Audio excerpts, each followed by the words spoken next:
when Abdul Aziz decided to take revenge on a woman and her children in Clapham by throwing chemicals into their face and wounding them so dreadfully. It suddenly became obvious to the people of this country that the conversion that he claimed to Christianity was entirely bogus, partly of course because some of his Muslim friends said they had no idea he was a Christian. He remained a practicing Muslim of a devout kind. And yet he'd gained entry to this country by pretending conversion and having been baptized by a Baptist pastor in Newcastle. And suddenly it seems as though there's a whole industry of fake conversions, enabled by a group of spurious Muslim lawyers who do everything they can to work the system in favour of refugees and asylum seekers to get them entry, but condoned partly by some well-meaning evangelical Christians who don't take enough care of discovering whether or not the conversion has real integrity. So this requires us to look behind the scenes a little and ask really what's going on. One of Tom Holland's most helpful contributions to the church was his recent book Dominion, because he showed there more clearly than anyone else how so many of the essentially worthwhile things in our culture, almost all taken for granted, derive from Christianity itself. Asylum is one of those precious and most worthwhile things. Where does it come from? We just assume it, don't we? We find it in the Bible, in the First Covenant or the Old Testament, and we ought not to take it for granted because the theological vision that we're given by the revelation in the First Covenant is entirely unlike the practices of the surrounding cultures. It's only through the revelation to the Jews that the essential humanity of people was recognized and protected. The Babylonians, the Assyrians, the Egyptians favored a very different concept, the practice of slavery, the mastery of the most powerful. For them, as for so many, might was right. In growing up, I read a book whose influence has never left me. It was an examination of the Arthurian legends by a schoolteacher called T.H. White, wonderfully written and so imaginative. The title of the book was The Once and Future King, and one of the most powerful lessons that the young King Arthur had to learn was the danger of the idea that might is right. The raw exercise of power is completely antithetical to the loving compassion of the God of the Bible. That self-giving, loving compassion is expressed in the concrete and tangibility of the life of Jesus. That's how we know, and it's Jesus who invites us into this profound experience of loving transformation that has its roots in the self-giving of the Holy Trinity. This isn't just an optional spiritual extra, a sophisticated insight. This is a totally and radically different way of understanding our place in the world, a totally different and radical way of expressing a hierarchy of what is important and revolutionary, a transformative epistemology for us.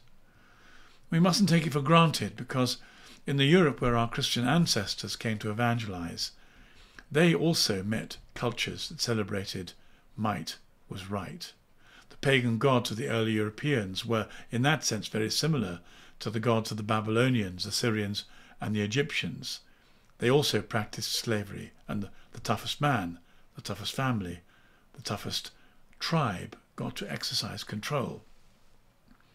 Christian evangelists always come with a different message, and that is that this emphasis on power is a distortion of the underlying reality that feeds and nurtures human beings and the earth, because the Creator has a different character.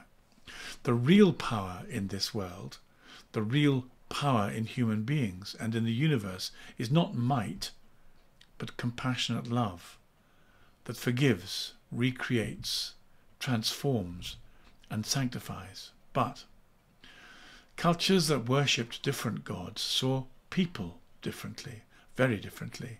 They saw them in fact as expendable commodities, very much like both communism and fascism have done in our own context. The God of Israel created a wholly different anthropology. All human beings are made in his image. This provided the foundation for Christendom. So what happened to refugees in Israel? What happened to the welcoming of the stranger? They were welcomed and not enslaved. Jewish culture under the First Covenant provided some extraordinary touches of compassion that reflected the dignity and worth of human beings at their most vulnerable. Not only were refugees not to be enslaved or abused, but there were even cities of refuge, designated safe places, sanctuaries that people could flee to after, for example, accidental manslaughter. There was a year of the Jubilee to save people from perpetual debt, which stretched without end down the generations by wiping out the debt every 50 years. But all this was conditional. It was conditional on keeping the law and the covenant. Only the whole covenant kept this vision from being abused or diluted. So let's fast track to today. Still, gratifyingly, if surprisingly, our culture holds to this Judeo-Christian vision that people are not expendable commodities or meaningless components in the marketplace, as capitalism would have it. But we're only just holding on to it. We may, in fact, be the last generation. For none of the competing philosophies share this view. In fact, in reality, there are, of course, two major competing philosophies, and they're Islam and progressive secularism. Islam prioritizes submission to Allah. It reinforces group identity over the individual conscience, and it punishes apostasy ruthlessly. Wokery, or as it's becoming known, wokalitarianism, sees only the collective into which the individual is subsumed. It disallows forgiveness, and the nationalistic right has long been swept off the board, despite the media making us worry about it. But before it did, it also subjugated individuals to the collectiveness of nationhood in its extreme iterations. So it's good and right that refugees have their humanity recognized by Christian culture and are given a chance to find protection. But this whole process is not automatic. It's not value-free, because for this to work there must be conditions that are observed, and in our own day, far from being observed, in our own political culture, they're just being abused. What we face at the moment is a gap opening up between beliefs and values. The secular society of the late 20th century likes some of the values of Christianity, but it absolutely refuses the beliefs from which they originated. The first and most obvious problem with asylum is that in the form that ancient Israel practiced, it required those being given state hospitality to conform to the religion and the values of the host state. One can see why. If the nature and beliefs of the state are altered by the sheer numbers of incomers, the very concept of asylum is threatened by an alternative value system. The incomers may not believe in the compassionate welcome of the stranger. They may instead bring with them their indigenous value of might is right. And the same thing is happening today. Migration Watch has estimated that if net migration continues at the present record level of over 600,000 a year, then the population of this island will rise by between 83 to 87 million in the next 20 years. This would represent an increase of more than 15 million in Britain's population, equivalent to 15 new cities the size of Birmingham, and very few of these 15 million share either the beliefs or the values of modern Christian. They're mainly not Christians, they're mainly Muslims. Already the pressures of migration have changed the way we exercise freedom and the rights of the individual in this country. We are faced with the paradox that the very people for whom that immigration has allowed entry for into this country, either as political or economic refugees, our state makes no practical distinction, wrongly of course. These very people will deny the equivalent freedoms to figures like the Batley schoolteacher, who's gone into hiding forever, it seems, or the Jewish MP for Finchley, Mike Freer, who's being forced out of Parliament and into a form of hiding from public life by Islamic threats on his life. So we might ask, who is going to ensure or provide asylum in their own community, their home community and culture, for either the Batley teacher or the Finchley MP?